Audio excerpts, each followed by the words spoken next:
Nós falamos no vídeo anterior sobre o magistério da igreja e como nosso Jesus Cristo fundou a igreja hierárquica, instituiu o papado, o sacerdócio, deu uma ordem aos apóstolos para pregar o evangelho em todos os cantos da terra, e essa ordem foi passada para os discípulos, chegando até os nossos dias. A igreja, organizada assim, ela produziu uma civilização, a civilização cristã. Produziu uma cultura, a cultura católica. A igreja converteu os bárbaros, fundou nações como a França, primeira nação católica da história. Deus suscitou um bispo, São Remígio, que converteu o rei Clovis, rei dos hunos, e dali nasceu a França. A igreja fundou hospitais, a igreja fundou as universidades. Então, a igreja, com esse mandato de nosso Jesus Cristo, fez cumprir na terra até meados do século, até o século XIII, aquilo que nosso Jesus Cristo nos ensinou no Padre Nosso. Para pedirmos que seja feita a sua vontade aqui na terra, como no céu. Mas, no século XIII, inicia o processo inverso. Inicia a decadência e a destruição da civilização cristã. Então, neste vídeo, eu quero dar continuidade e nós analisarmos o início, como se iniciou este processo. Mas antes, eu quero pedir a todos para se inscrever no canal, quem não é inscrito, se inscrever, curtir os vídeos, porque assim, com a sua curtida, a sua inscrição, o próprio YouTube, ele divulga o vídeo para mais pessoas e nós poderemos levar a muito mais outras famílias esta mensagem de fé e de esperança, que tudo aqui que nós estamos falando, nós temos como pano de fundo os pedidos feitos por Nossa Senhora em Fátima no ano de 1917, onde ela prometeu o triunfo do seu Imaculado Coração, onde ela afirmou: por fim, o meu Imaculado Coração triunfará. Isso é uma esperança, é a esperança que nos move, né, do triunfo do seu Imaculado Coração, apesar de tudo. E eu iniciei justamente aqui convidando os amigos para uma reflexão. Veja bem, o STF, a corte máxima do país, da nossa república, está votando a liberação das drogas. Está votando o porte e o consumo de drogas. Gilmar Mendes votou até para a liberação da cocaína. Um outro foi mais comedido, mas Gilmar Mendes chegou a esse ponto. Então, se a pessoa for pego com qualquer quantidade de droga, até cocaína não será mais crime no Brasil. E a maioria, o próprio Gilmar Mendes pediu vistas, pode ser que ele volte atrás na questão da cocaína, mas a verdade é que a maioria já votou pela liberação. A grande pergunta que nós vamos fazer é o porquê isso está acontecendo. Por que está no nosso país, mas não só no nosso país, no mundo todo? Se viajarmos para a Europa, Estados Unidos, Japão, nós vamos ver que essas mesmas leis estão sendo aprovadas nos países. Não é mais a vontade da maioria cristã, católica, que está prevalecendo. É das minorias. E quais são essas minorias? O homossexualismo, a liberdade do aborto, da droga, o reconhecimento da prostituição como profissão. Mas aqui, é bom fazer uma ressalva, nós não estamos aqui falando em tirar direitos de nenhuma classe da sociedade, seja a maioria ou minoria. O que nós estamos falando é que é um absurdo, por quê? Porque nós temos na Constituição brasileira uma máxima que diz que todos somos iguais perante a lei. Então, portanto, nós não precisamos de lei, por exemplo, para defender o homossexual. Nós não precisamos de lei para defender o negro, o índio. Todos somos brasileiros. Assim deveríamos ser tratados na sociedade, tendo a Constituição, as leis que que protege todo cidadão. Mas nós estamos vendo leis absurdas como essa. Um outro exemplo em São Paulo, acho que em todo o Brasil isso é conhecido, temos a Cracolândia. Então o Estado tem lá um aparelhamento de policiais que fica lá 24 horas vigiando as pessoas se consumirem drogas. Elas estão consumindo drogas e as drogas as consumindo. Verdadeiros parasitas, magros, sujos, descabelados, roupas rasgadas, sujo, lá pelas ruas do centro de São Paulo. Quando que o normal seria o Estado proteger essa gente, dar tratamento, tirar das ruas, mas não. Tem até um padre, né, Júlio Lancelotti, que defende o direito do morador de rua, mas que direito tem uma pessoa que vai parar na rua, seja por uma questão financeira, pelo emprego, seja por um problema de saúde mental, seja por um jovem, por um problema de um pai viciado dentro de casa que o espanca? Ou seja, isso não é direito. Isso é uma situação desumana. Então, a pergunta é, por que isso está acontecendo e a sociedade calada? Nós vamos aceitando. Nós aceitamos o aborto no caso de estupro, quando que, na verdade, nós temos na questão do estupro 3 personagens. O estuprador, a mulher estuprada e a consequência do estupro, que é a gravidez, a criança. Então se penaliza a mãe e a criança e o estuprador não acontece nada, porque ele vai para a cadeia, daqui a pouco ele está solto. Quando que o Estado deveria punir o estuprador e proteger as vítimas. Assistência para a mãe, se a mãe não quer o filho, dá para adoção, mas não matar. O Estado está fazendo o contrário, autorizando matar. Então, isso, quando nós vemos nas instituições máximas do país, o STF, o Legislativo, deputados, senadores, deputados estaduais, vereadores, o Executivo, o presidente, o governador, o prefeito, instituir o pecado, aprovando leis que ofendem a Deus, quer dizer, a inversão total dos valores da sociedade, instituindo e transformando isso em lei, nós precisamos fazer a pergunta, o porquê disso? O que está acontecendo? E aí vem, nesta interrogação, nós podemos aqui citar dezenas de exemplos. Semana passada mesmo estava sendo julgada, se eu não me engano, em Minas, um casal que assassinou um menino de, se eu não me engano, 8 anos, porque era o padrasto, não queria o menino, tinha um relacionamento com a mãe, deu uma injeção de insulina no menino, matou o menino. Nós temos o caso de um outro casal, a madrasta joga a menina da janela, mata uma menina. Tem um caso também na Grande São Paulo, que a filha lésbica, com a sua amante, sua companheira, matou os pais por causa de dinheiro. Então, o que está acontecendo?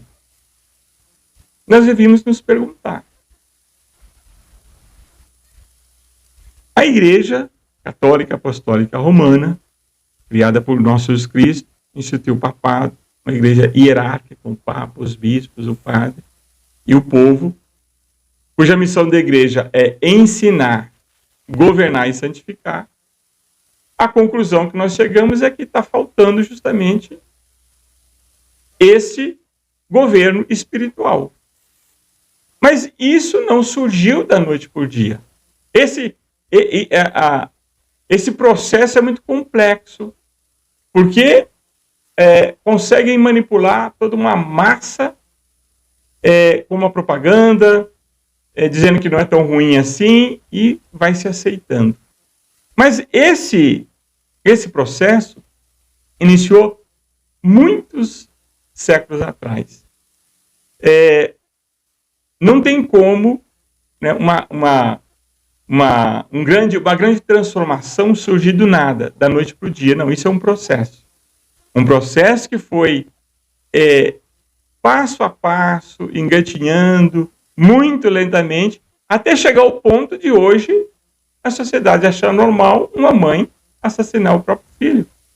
Então já se discute em muitos países a eutanásia. Os filhos matar os pais.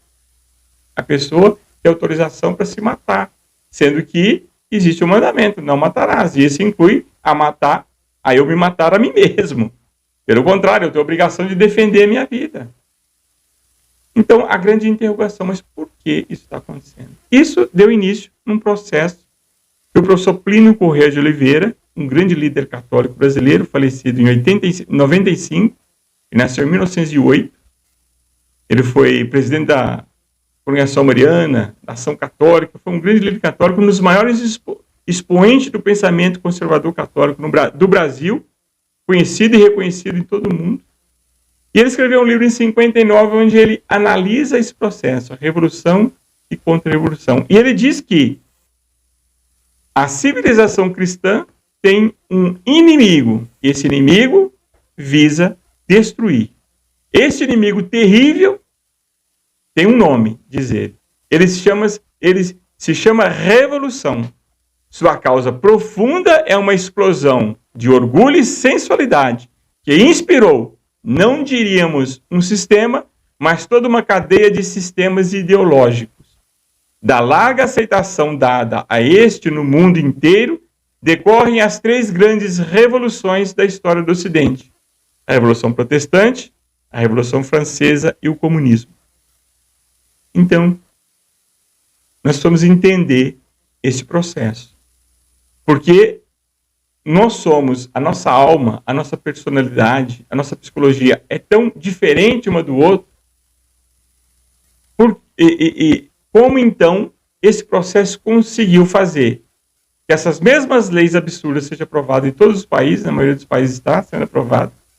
Por que ela dita uma moda que se usa em todos os países a mesma coisa, a mesma roupa? Você já se perguntou por que as moças usam a calça rasgada? Se você perguntar para uma moça, ela não vai saber por quê, mas ela usa. É a moda, todo mundo usa. Então, o que esse processo, como ele age para fazer essas mudanças na sociedade e mudanças até dentro da igreja, como afirmou o Papa Paulo VI, que a fumaça de Satanás penetrou até no templo de Deus, e ela começou um processo de autodemolição, ou seja, de dentro para fora. Então, nós precisamos compreender isso. E o professor Plínio, ele, justamente, nesse livro, ele fala desse processo. Ele fala justamente da dificuldade de se fazer um movimento desse, e ele explica o seguinte: produzir um processo tão coerente, tão contínuo, como o da Revolução, através das mil vicissitudes de séculos inteiros. Então, isso começou no século XIII. Nós vamos dizer aqui vamos trazer aqui um fato histórico que marca o início desse processo. Então, vou retomar. Produzir um processo tão coerente, tão contínuo, como o da Revolução, através de mil vicissitudes de séculos inteiros, cheio de imprevistos de toda ordem, nos parece impossível, sem ação de gerações sucessivas de conspiradores, de uma inteligência e um poder extraordinário. Pensar que sem isto a Revolução teria chegado ao estado em que se encontra é o mesmo que admitir que centenas de letras atiradas por uma janela poderia dispor-se espontaneamente no chão de maneira a formar uma obra qualquer. Por exemplo, a Ode de Satã, de Carducci. Então, ele diz o seguinte: o ser humano é tão desigual e tão complexo que seria impossível que isso se desse por si só e chegasse ao ponto que nós estamos vendo hoje essas leis sendo aprovadas. Liberação da cocaína, união de pessoas do mesmo sexo, não só a união das pessoas do mesmo sexo, mas a pessoa nascer e o pai não vai colocar se é masculino ou feminino, não. Quando ela crescer, ela decide se ela é homem ou se é mulher. Isso vai contra a natureza criada por Deus. Nos vegetais temos o feminino e o masculino, nos animais temos o masculino e o feminino. A família é a união de um homem e de uma mulher. Isso está na nossa Constituição, mas o Judiciário passou por cima e aprovou a união estável entre pessoas do mesmo sexo. Então, para isso chegar a este ponto, não dá para entender que isso chegou, foi caminhando, é como jogar, né, o macarrão de letrinha da janela e esperar que lá forma uma frase qualquer. Jamais. Isso foi arquitetado, foi planejado. Isso só chegou a esse ponto por gerações sucessivas de conspiradores. Isso começou no século XIII, com um ato de igualitarismo, de revolta. Eu falei no vídeo anterior que Eva foi tentada pela serpente dizendo, olha, se você comer esse fruto, você e Adão comer esse fruto, vocês serão iguais a Deus. Por isso que ele não quer que vocês comam esse fruto. Igualdade.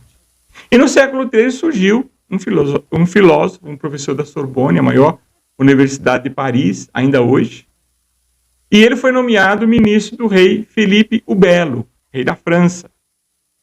E esse Felipe o Belo estava em disputa com o Papa, com o papado. Ele queria, como conseguiu, acabar com os templários, pegar as propriedades dos templários. Ele influenciou na eleição do Papa, etc. E ele mandou esse ministro, ele nomeou esse professor, esse homem, seu ministro, e ele mandou esse ministro com a comissão ir falar com o Papa, e esse ministro, em nome do rei Felipe o Belo, esbofeteou o Papa, deu um tapa na cara de Bonifácio VIII, que morreu de desgosto. Por quê? Ele foi um grande Papa. Enfrentou muitos problemas, escreveu grandes documentos importantíssimos para a Igreja, e essa bofetada foi na instituição papado. Ele já era de idade, mas isso agravou seu estado de saúde e ele morreu de desgosto. O rei Felipe o Belo morreu, viu todos os seus descendentes morrerem, ele não deixou herdeiro. A França entrou numa guerra, na chamada Guerra dos 100 Anos, com a Inglaterra, que mais tarde se tornaria protestante. Se conquistasse a França, a filha primogênita da Igreja, seria protestante. Filho primogênito, porque Deus suscitou São Remígio, um bispo, que converteu Clovis, o rei dos Hunos, e dali nasceu a França. Então, a primeira nação católica, a França. E para isso não acontecer, para ela não cair no protestantismo, Deus que permite as desgraças, que pune os homens, pune as nações, mas, da misericórdia, suscitou Santa Joana d'Arc, que restaurou a monarquia na França. Mas esse ato, em nome do rei, podemos dizer que foi o rei que esbofeteou o Papa, deu início ao processo de decadência, um grande pecado. E esse pensamento igualitário deste ministro do rei, ele deixou em livros, e isso começou. E, essencialmente, ele diz o seguinte, que o homem não precisa do rei, não precisa do Papa, não precisa do padre, não precisa do bispo. Por quê? Porque o Espírito Santo age diretamente no povo. A sabedoria está diretamente no povo, basta o povo decidir. Então, essa história aqui, a voz do povo, a voz de Deus, mais ou menos nesse espírito de igualitarismo. Então, começa aí um processo, vem a Renascença, o humanismo, que enfraquece espiritualmente o povo, a sociedade, o homem, e vem o protestantismo, que já nasce, fundada por Lutero, a Igreja Protestante, sem hierarquia, não precisa padre, não precisa bispo, a Igreja igualitária, e se o povo não concorda com certas coisas, ele simplesmente rasga da Bíblia. E aí esse processo, Revolução Protestante, no campo espiritual. Então, Deus sim, Igreja não. Não precisa de igreja. Aí vem a Revolução Francesa. Não. Igreja não, Deus sim, o rei também não, não quer o rei. E esse processo desencadeia numa revolução ainda mais radical. Deus não existe, Deus está morto. O comunismo e a quinta revolução, a quarta revolução que nós estamos hoje, que é levar o homem para um estado de viver como um índio. Uma anarquia total, sem lei, todo mundo é igual, sem moral, sem mandamento, sem igreja. E o Deus é o Deus que você tiver na sua cabeça. A Deus é misericordioso, a Deus está na natureza, já ouviu isso? Igualitarismo.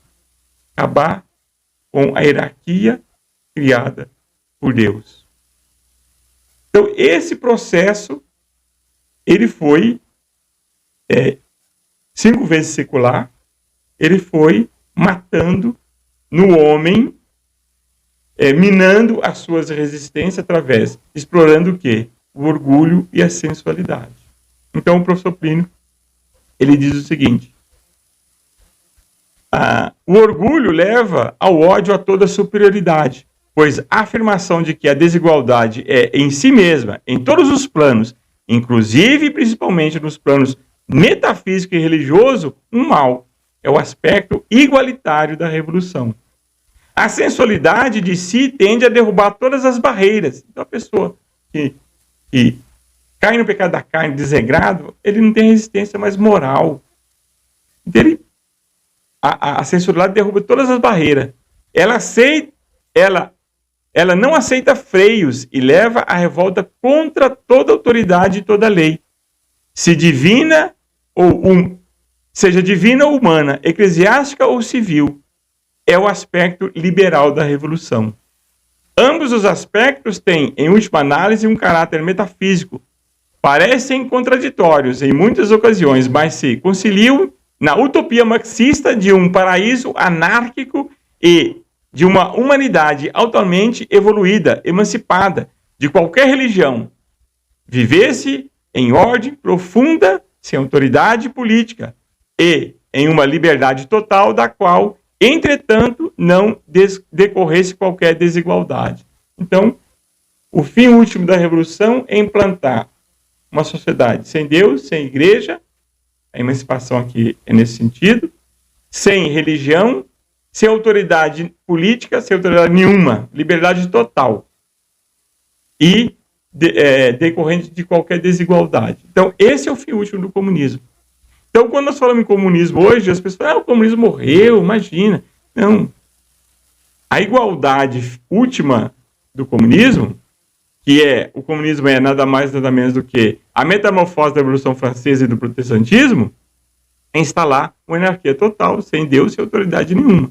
E a igualdade do sexo, não tem homem, não tem mulher, etc, etc. Nós vamos desenvolver mais à frente todas essas questões. Então eu quero convidá-lo para se inscrever no canal, curtir esse vídeo, porque assim vamos levar para muito mais outras famílias esses temas importantes e principalmente a devoção à Nossa Senhora. Porque sem a devoção à Nossa Senhora, sem a oração, nada podemos. E Nossa Senhora perguntou em Fátima que aqueles que atendessem os seus pedidos seriam filhos diletos dela. Ela pediu rezar o terço todos os dias, mudança de vida e a comunhão reparadora dos 5 primeiros sábados.